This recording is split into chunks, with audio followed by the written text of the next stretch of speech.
ممکن ہے کہ اس تعارف میں کہیں کوئی گوشہ ایسا رہ گیا ہو آپ کی شخصیت کا، کیونکہ جب آپ بہت سارے کام کر رہے ہوتے ہیں تو کچھ کام آپ کے زیادہ ابھر کر یا نکھر کر سامنے آ جاتے ہیں، تو آپ کو کیا محسوس ہوتا ہے کہ آپ کا شاعر والا حصہ جو ہے وہ تھوڑا سا لگتا ہے کہ کچھ پس منظر میں رہا ہے، ایسا کیوں ہے؟ شاعری کے حوالے سے میں عرض کروں کہ ہائیکو کا جو میرا کام ہے اس میں میں اتنا مگن رہا، شاید میں مدہوش اتنا رہا کہ میں نے نظم و غزل کے معاملے میں بہت کم آزمائی کی، اور ایک طویل عرصہ ایسا گزرا کہ میں اپنے کلام کو اس لائق نہیں سمجھتا تھا کہ اسے شائع کرایا جائے یا کسی شعری محفل میں مشاعرے میں پڑھا جائے۔ آپ کو اور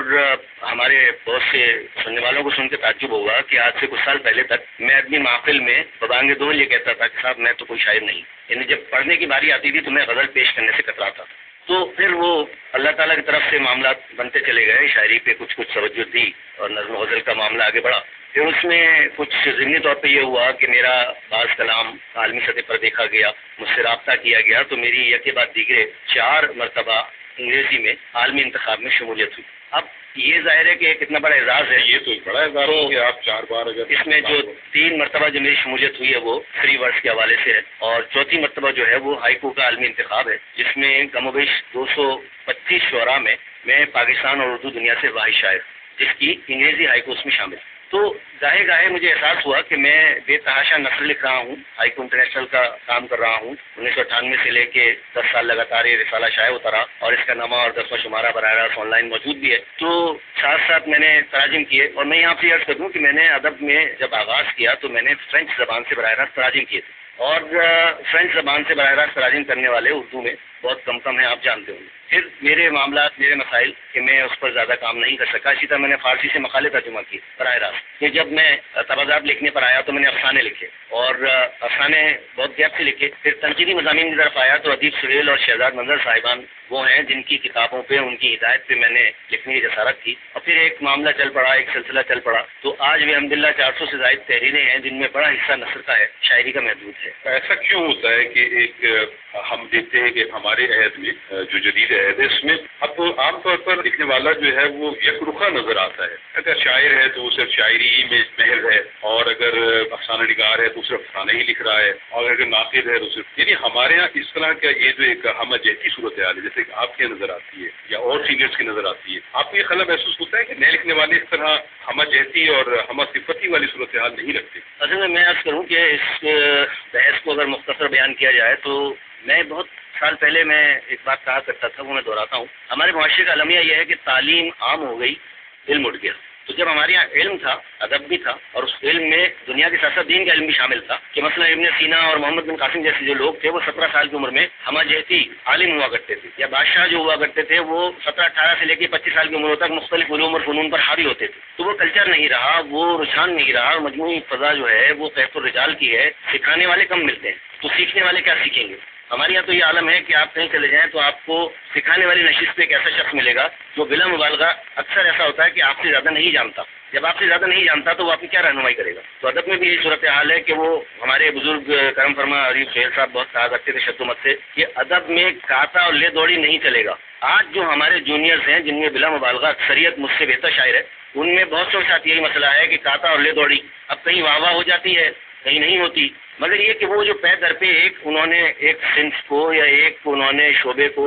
گویا پکڑ لیا، وہ اس سے آگے پیچھے سوچنا نہیں چاہتے، انہیں کچھ سجھائی نہیں دیتا، اور سجھائے کون؟ سہیل صاحب یہ میں کہنا چاہوں گا کہ یہ ایک سطح تو پذیرائی کی ایسی ہوتی ہے جو ہر لکھنے والا چاہتا ہے کہ اس کی پذیرائی، اس کی تخلیقی جو بھی قوت ہے اس کے اعتبار سے اس کو ملے، لیکن بعض لوگ ڈھول لے کر جو ہیں وہ آ جاتے ہیں ادب میں، اور قامت ان کا کم ہوتا ہے یا علم ان کا کم ہوتا ہے، لیکن ڈھول زیادہ کچھ وہ بجاتے ہیں، کچھ ساتھ اور لوگ بجاتے ہیں۔ یہ کام پہلے بھی ہوتا تھا لیکن اس میں کچھ لوگ شرم محسوس کرتے تھے، لیکن اب یہ بابانگی ڈھول ہے صورتحال، تو اس سے ادب کو کتنا نقصان پہنچ رہا ہے، یہ فائدہ ہو رہا ہے؟ دیکھیے اصل میں مسئلہ یہ ہے کہ ادب میں اس وقت شخصی بنیادوں پہ کام بہت زیادہ ہے۔ میں یہاں پہ ایک مثال پیش کروں گا، اس سے شاید یہ بات واضح ہو جائے کہ صاحب ہیں ہمارے بہت سینئر ہیں، ڈاکٹر مناظر عاشق خرگانوی صاحب، ان کی کتابوں کی تعداد 100 سے زائد ہے، جس میں ان کی تحریر بھی ہے، تحقیق بھی ہے، ترتیب بھی ہے، تعریف بھی ہے، تراجم بھی ہے۔ تو یہاں ایک ہمارے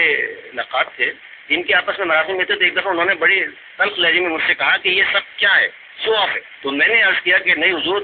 شو آف کے ساتھ ساتھ یہ کام بھی ہے۔ ایک آدمی پیدر پہ کتابیں لا رہا ہے تو وہ صرف شو آف نہیں ہے، وہ کام کر رہا ہے۔ تو میں نے کہا آپ کیا کام نہیں ہو رہا اتنا؟ تو مسئلہ یہ ہے کہ جو لوگ کم کام کو زیادہ ڈھول بجا کے مشہور کرتے ہیں وہ وہی لوگ ہوتے ہیں کہ جن کو ظاہر ہے کہ وہ تربیت، وہ ماحول، وہ علمیت، وہ سب کچھ نہیں ملا اور وہ اس طرف جانا نہیں چاہتے۔ اچھا، اس میں ایک بات اور ہے سہیل صاحب کہ بہت سارے ہمارے لکھنے والے تو ایسے ہوتے ہیں جو بیشتر ہوتے ہیں کہ جو بھی زندگی میں ان کو وقت ملتا ہے یا قوت ہوتی ہے یا ان کا علم کی سطح ہوتی ہے وہ سارا اپنے آپ کو بنانے میں اور سنوارنے میں لگا دیتے ہیں، لیکن آپ جیسی مثالیں بھی موجود ہیں اور بہت سارے ایسے لوگ ہیں واقعتاً جو ایک کسی بھی کام کو ایک مشن کے طور پر لیتے ہیں اور اس کام کو لے کر آگے بڑھتے ہیں اور بہت سارے لوگوں کو متعارف کراتے ہیں، جیسے ہائیکو کے حوالے سے آپ کا کام ہے۔ تو کیا ذہن میں تھا آپ کی کہ آپ نے ایک رسالہ بھی نکالا اور ایک ایسے صنف کو جو پاکستان میں اتنی مقبول نہیں تھی لیکن بہت تیزی کے ساتھ مقبول ہوئی اور اس میں اس کی مقبولیت میں آپ جیسے لوگوں کا ایک بڑا کردار ہے اس میں، کیا ذہن میں تھا جب ہائیکو بالکل شروع میں آئی تھی؟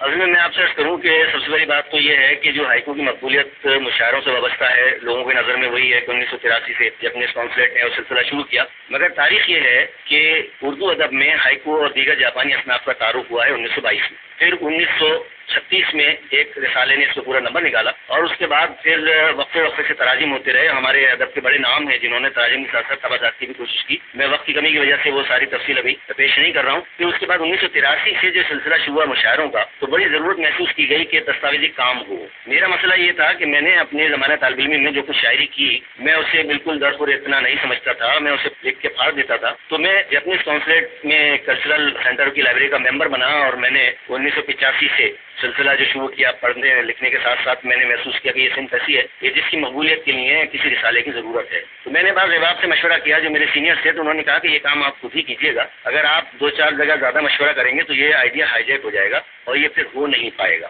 تو میں نے پھر ہوتے ہوتے 1998 میں ہائیکو انٹرنیشنل کی بنیاد رکھی۔ تو ظاہر ہے میرے سامنے ایسا کچھ نہیں تھا کہ میں اس سے کچھ بن جاؤں گا یا مالی منفعت ہوگی یا دنیا میں میرا نام ہوگا، بس ایک شوق تھا اور وہ شوق، وہ جنون جسے انگریزی میں آپ پیشن کہتے ہیں، اس سے آگے پیچھے کچھ نہ تو تھا نہ ہے نہ ہو سکتا ہے، کیونکہ لوگ اگر شاعری کو یا دیگر اصناف کو یہ سوچ کے اپناتے ہیں کہ ایک شہرت مل جائے گی اور بڑے مشاعرے پڑھنے کو ملیں گے تو وہ کچھ اور ہی مزاج ہوتا ہے، میرا مزاج مختلف رہا۔ میں آپ سے یہاں عرض کروں کہ رسالے کی بات تو ایک طرف رہی، جب مجھے پہلی مرتبہ ہائیکو مشاعرے میں بلایا گیا 1999 میں، آپ یقین کیجیے مجھے یہ نہیں معلوم تھا کہ مشاعرہ پڑھنے کے عوض کچھ پیسے بھی ملتے ہیں، نذرانہ بھی ملتا ہے۔ کیا جائے کہ یہاں یہ صورتحال ہے کہ لوگ بڑے پاپڑ بیل کے وہاں تک پہنچتے ہیں، کسی بھی طرح پہنچ جائیں، بھلے سے وہ شاعری نہ ہو سرے سے انہیں ہائیکو پڑھنی۔ تو یہ ایک مسئلہ سارا مزاج اور تربیت کا ہے کہ رسالہ نکالا تو یہ ذہن میں تھا کہ اس صنف کے فروغ کے لیے اس کی ضرورت ہے اور اشد ضرورت، ایمانداری کے ساتھ۔ جی اچھا، اس میں سہیل صاحب ایک بات اور پوچھنا چاہوں گا کہ ہمارے یہاں غزل ہمیشہ مقبول رہی ہے اور اس کا بڑا کردار رہا ہے، اس طرح ہمارے یہاں قطع نگاری ہے جس میں کہ 4 مصرے ہوتے ہیں اور غزل میں بھی قطع بند آ جاتا ہے، پھر سہ حرفی بھی ہمارے یہاں ہے اور پھر ثلاثی بھی ہمارے یہاں حمایت علی شاعر صاحب نے متعارف کرائی، ماہیے اور ٹپی بھی موجود ہے یہاں پر۔ تو یہ جو اصناف ہمارے یہاں اپنی موجود تھی اس کے ہوتے ہوئے آپ کو اس وقت کیسا لگ رہا تھا کہ ہائیکو جو ہے وہ ایک 3 مصروں کی نظم کے طور پر، اور اس کے موضوع پر بھی ہم تھوڑا سا بات کریں گے کہ وہ فطرت نگاری اور نیچر نگاری کے حوالے سے متعارف ہوئی تھی اور پھر اس کے اوزان کے حوالے سے بتائیے گا کہ 5-7-5 اگر وہ مقرر کیا گیا اس سے کوئی فائدہ ہوا، لیکن بنیادی بات یہ ہے کہ آپ کو لگتا تھا کہ اس کی ضرورت ہے اس صنف کی؟ میں عرض کروں کہ جب میں نے رسالے کا آغاز کیا تو مجھے بھرپور پذیرائی اور بھرپور مخالفت دونوں کا سامنا کرنا پڑا اور اس میں ہمارے سینئر سے پیشکش تو مختصر یہ ہے کہ کسی صنف کی مماثل اصناف کے ہوتے ہوئے اس کی ضرورت، یہ ایک طویل بحث ہے۔ ماہیہ کے حوالے سے میں عرض کروں کہ ماہیہ کا جو عروج و ارتقاء ہے وہ ہائیکو کے بعد ہوا ہے اور وہ ہائیکو کی ضد میں ہوا ہے کہ جناب ہمارے یہاں تو مقامی طور پر صنف موجود ہے، پنجابی موجود ہے، ہم کیوں اسے اپناتے نہیں؟ اچھا، میں یہاں پہ عرض کر دوں کہ ماہیہ کے حوالے سے بھی میرا کچھ کام ہے جو بہت سارے لوگ نہیں جانتے ہوں گے۔ ماہیہ کے حوالے سے میں نے ایک انگریزی اخبار میں پہلا مضمون لکھا تھا کہ ماہیہ انگریزی میں ترجمہ کی، اس کے علاوہ میں نے سینریو پہ تاریخی مضمون لکھا، میں نے ہائیکی کے حوالے سے کام کیا، میں نے خیولے فرینچ نظم ہے جس کو ہمارے ٹرائلے کہتے ہیں لوگ، اس حوالے سے کام کیا۔ مختصر مسئلہ یہ ہے کہ یہ جو اصناف پہلے سے موجود تھیں یا ہیں ان کے لیے ان کے فروغ دینے والوں نے وہ کام نہیں کیا کہ ان کے ہوتے ہوئے سوال پیدا نہ ہو۔ میں یہاں پہ عرض کروں کہ ثلاثی کے حوالے سے کہ حمایت علی شاعر ہمارے بزرگ ہیں، کرم فرما ہے، اور ان سے روبرو یہ بات ہوئی اور میں نے لکھا بھی ہے، اگر انہوں نے ثلاثی کے فروغ کے لیے وہ کام کیا ہوتا جو مرحوم محسن بھوپالی سمیت مختلف شعراء نے کیا یا دستاویزی حیثیت میں نے کیا تو شاید ہائیکو کی ضرورت محسوس نہ ہوتی۔ یہ ایک بات۔ دوسری بات یہ ہے کہ مماثل ہونے کے ساتھ ساتھ جو موضوع کا فرق ہے وہ ذہن میں رکھیے گا آپ۔ تو جو فطرت نگاری کا مسئلہ ہے وہ صرف ہائیکو کا مسئلہ ہے اور اب پھر اس میں انحراف کی جہتیں متعارف ہو گئی، تو ہائیکو ہر موضوع پہ لکھی جا رہی ہے اور بہت توانا لکھی جا رہی ہے اور اس میں غزل کا تغزل بھی موجود ہے اور اس میں بہت کچھ ایسا مواد موجود ہے جو دیگر اصناف میں ابھی تک بڑھتا نہیں گیا۔ بالکل سہیل صاحب، آپ کی میں اس بات سے اتفاق کرتا ہوں کہ ہائیکو نے غیر معمولی ترقی کی، اور کیونکہ ہمارے غزل کے مزاج سے وہ قریب تھی یا شاید اور اصناف سے بھی قریب تھی، تو اس میں بالکل ایسا ہوا ہے کہ لگتا ہے کہ جیسے ہم نے اس میں ایک ایسی پیون کاری کر لی ہے جس میں کہ موضوعات یا اس کا جو ٹریٹمنٹ ہے وہ ہم نے اپنا لیا اور اس سمت کو اس کے اندر کر کے ایک اچھی صورتحال موجود ہوئی۔ کتابیں بھی آئی ہیں لوگوں کی، آپ نے رسالہ بھی نکالا ہے 50 سے زائد مجموعہ کلام اردو۔ بالکل، تو اب میں یہاں آپ کی ہی ہائیکو جو ہے تو پڑھتا ہوں اور پھر میں آپ سے بھی فرمائش کروں گا کہ کچھ ہائیکو آپ کی پسند کی آپ ہمیں سنائیے۔ سہیل صاحب کی ہائیکو ہے اور ان کا مجموعہ ہے ہائیکو کا کچھ کن ہے پتجھڑ۔ یہ مجموعہ ہے سہیل صاحب کی ہائیکوز کا۔ کوہرے کی چادر سورج بھی شرماتا ہے، کیسا ہے منظر۔ ایک اور ہائیکو ہے، پھر ایک بار ملا یارب سونے جنگل میں بچھڑا یار ملا۔ کیا کہنا سہیل صاحب؟ تو آپ سے میں یہ فرمائش کروں گا کہ چند کیونکہ ہائیکو پر خاصی گفتگو ہوئی، میری خواہش ہوگی کہ چند ہائیکوز جو ہیں وہ سہیل صاحب ضرور سنائیں تب سرائے کی۔ جی پیش کرتا ہوں۔ کیسا افسوں ہے، کیسا افسوں ہے، برف پڑی ہے چوٹی پر، چہرہ گلگوں ہے، اور ساحل پہ ہر شام گیلی ریت پہ لکھتی ہے پگلی تیرا نام۔ سناٹا بولا رات کی رانی مہکی تو دل میں درد اٹھا۔ اور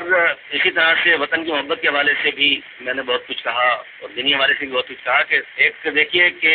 سیاچن کہتا ہے میرے پھولوں کی خاطر جھگڑا رہتا ہے۔ یہ بہت کم لوگ جانتے ہیں کہ سیاہ چن کا مطلب ہے گلاب، جنگلی گلاب۔ تو یہ اس حوالے سے میں نے اس کی مطابقت کی ہے اپنے فوجی جوانوں سے کہ سیاچن کہتا ہے میرے پھولوں کی خاطر جھگڑا رہتا ہے۔ اچھا سہیل صاحب، ہائیکو پر تو خاصی بات ہو گئی ہے اور مزید بھی ہوگی، لیکن میں چاہتا ہوں کہ آپ کا وہ شاعر بھی سامنے آئے جو ہائیکو سے ہٹ کر بھی آپ نے مجھے بہت ساری غزلیں اور نظمیں کہی ہیں، تو میری خواہش ہوگی کہ اگر آپ ایک تازہ غزل اپنی عنایت کریں۔ جی ضرور۔ ایک طرح مشاعرہ ہوا تھا عزیز حامد مدنی مرحوم کے حوالے سے، اور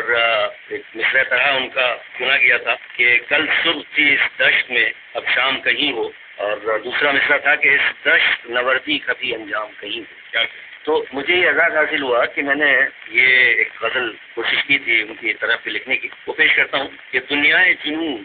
شورش ایام کہیں ہو، دنیائے جنوں شورش ایام کہیں ہو، ہر چیز سے غالب ہو تیرا نام کہیں ہو، ایک عمر کے جاگے ہیں سکون کاہے میسر، ایک عمر کے جاگے ہیں سکون کاہے میسر، دن کیسے کٹا چھوڑیے اب شام کہیں ہو، اور ہم زیست کے مارے بھی عجب لوگ ہیں یارو، ہم زیست کے مارے بھی عجب لوگ ہیں یارو، خود جا کے ملے گردش ایام کہیں ہو۔ اور یہ شعر دیکھیے کہ نظارہ حسین دید سے کوسوں ہی پرے ہو، نظارہ حسین دید سے کوسوں ہی پرے ہو، ہم دیکھ ہی لیں گے گلبے بام کہیں۔ اور مقطع دیکھیے گا کہ چھپ جائیں سہیل آپ بھی دنیا کی نظر سے، چھپ جائیں سہیل آپ بھی دنیا کی نظر سے، شہرت نہ صحیح ذکر صحیح عام کہیں ہو۔ مقطع پیش کرتا ہوں کہ چھپ جائیں سہیل آپ بھی دنیا کی نظر سے، شہرت نہ صحیح ذکر صحیح عام کہیں۔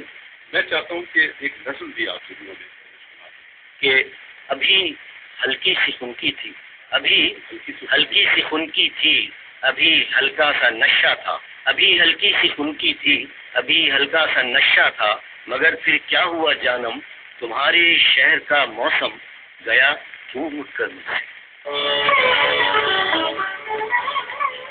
تو ادب سرائے میں سہیل احمد صدیقی صاحب سے ہم گفتگو کر رہے تھے اور ان کی گفتگو سے کئی در کھلے۔ سیاچن کے بارے میں انہوں نے بتایا کہ یہ سیاہ گلاب ہوتا ہے، اور ادب کے عمومی رویوں کے حوالے سے بھی ہماری گفتگو رہی سہیل صاحب سے، اور بالخصوص ہم نے ہائیکو کے حوالے سے، ہائیکو کی تاریخ کے حوالے سے بھی بات ہوئی، پاکستان میں اس کے فروغ کے حوالے سے بھی بات ہوئی، کیونکہ جہاد جو ہے فنی اور شخصی خاصی ہیں، کہ ہم نے کوشش کی کہ کوزے کو دریا کو کوزے میں کسی حد تک سمیٹا جا سکے۔ سہیل صاحب آپ کی آمد کا بہت شکریہ، بہت عنایت۔ ادب سرائے میں ہم آپ کو تازہ غزلیں بھی پیش کرتے ہیں، ایسی غزلیں بھی پیش کرتے ہیں، ایسی نظمیں بھی پیش کرتے ہیں جو ہمارے بالکل نئے لکھنے والے لکھتے ہیں، اور ان کے ان امکانات کے حوالے سے ہم آپ تک پہنچاتے ہیں ان کی تازہ ترین تخلیقات، اور سینئر اور ہم اثر شعراء اور شاعرات کی چیزیں بھی ہم آپ کو گاہے گاہے سناتے رہتے ہیں۔ اب ہم آپ کو سنوائیں گے ایک معروف شاعرہ سحر علی کا کلام۔ سحر علی نئی لکھنے والی ہیں اور بہت اچھا لکھتی ہیں۔ وہ طوفان ہے چاروں اور کہ مت پوچھو، شاخیں جہاں اتنی کمزور کہ مت پوچھو، اور میرے اندر سہمی سہمی خاموشی، میرے اندر سہمی سہمی خاموشی، میرے باہر اتنا